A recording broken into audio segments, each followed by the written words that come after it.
As I predicted, Charles Leclerc has grabbed the pole position for the Monaco Grand Prix.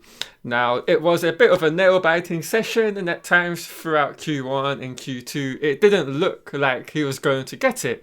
But when it came to the, crunch time in Q3, both of his laps were quickest in the both parts of that Q3 session. And we also have Carlos Sainz in P3 starting tomorrow. So if things go as we would like, we could get a P1, P2 by the first corner. Now, of course, a lot of things can still play out tomorrow, but it's really interesting to see what they've done in terms of bringing the Monaco specific parts to the racetrack, and that for sure helped them a hell of a lot in being able to get that pole position lap time today from Charles. So as we know, they bought a brand new rear wing and beam wing for this event, and it's paid off dividends. But what I want to do is run a competition, and we have up for grabs for anyone that is subscribed to the channel and comments in this video, this Ferrari Shadoni leather kind of CD case you could put it in, or maybe you could put like some pictures in it. So yeah, all you have to do is be subscribed to the channel, like this video, and leave a comment down below to be in with a chance. I will announce the winner of this comp next video, which probably will be tomorrow. But of course, it was really interesting to see how the whole sessions unfolded from FP1 through to the final part of Q3. Throughout the entire event, there was always a couple of tenths of a second Leclerc had over the rest of the field when it came to like sector 1, sector 2, sector 3. And I always thought he was kind of holding a little bit back. And by the end of Q3, it seems that he was nearly a 2/10 gap to that of Oscar Piastri. But what I want to do right now is just go over the pole position lap and see where he made up time over his rivals. So let's get on with that. As we all know, Monaco is a very unique track on the Formula 1 calendar with its own set of requirements in terms of the car setups. And for this track, and it's the only track on the calendar from which you have to run maximum downforce and maximum load with no penalty for the amount of drag you have on a car. And for that, you have to bring the highest levels of downforce on all the components like the rear wing, beam wing, front wing, in order to get the maximum lap time out of it. And that's what Ferrari have done this weekend by bringing Monaco specific updates. Now, interestingly, if we actually look at the fastest sector times from the 2024 Monaco qualifying session, Leclerc, interestingly, is only the quickest in sector 3, and that's by less than even half a tenth to both Norris and Piastri.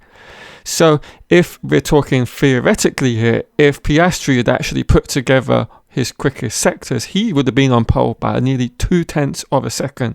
And it was only, if you want to call it, Leclerc's ability to bring together his quickest sectors all on the final lap that he enabled himself to practically get pole position.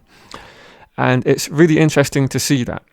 Now, of course, we now come on to what happens and plays out tomorrow. And it's going to be really interesting because although, of course, Leclerc has done a little bit over half of the job, there's still a lot more things he and the team have to do collectively.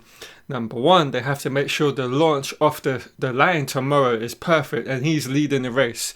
Then two, it's all about managing the pace, making sure you're not going too quick, taking too much out of the tyres, while also at the same time trying to make sure you keep their tyres in the optimum window.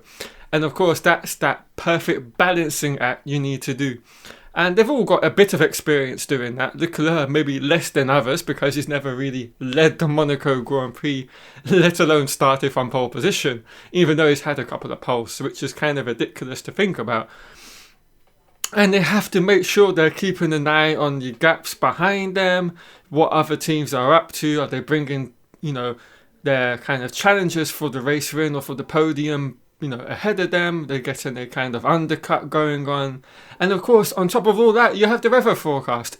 Maybe it rains, maybe it doesn't, who knows? You just have to keep your eyes on the ball all over the different areas that could kind of play up and have an impact on whether Leclerc wins tomorrow.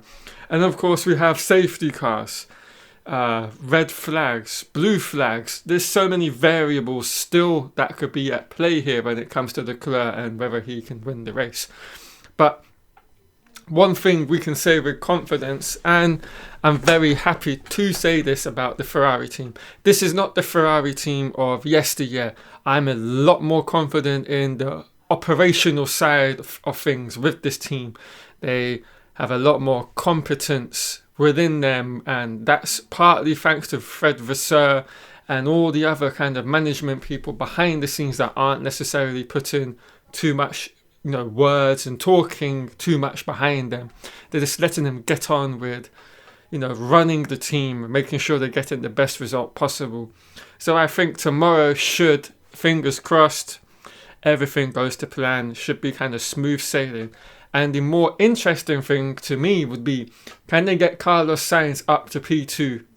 Now that could happen from one of a couple of reasons. He gets a great launch as well and takes Piastri around the outside into turn 1 on the first lap.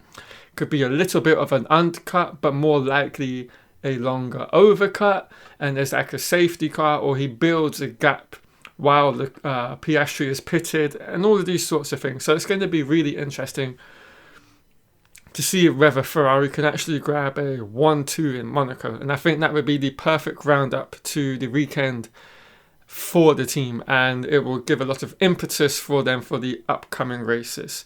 But yeah, like I said, it was fantastic to finally see Ferrari and Leclerc put everything together and look so kind of dominant and under control throughout the practice sessions, and then when it mattered most for Leclerc, putting it on pole position at the most vital moment in that second run in Q3.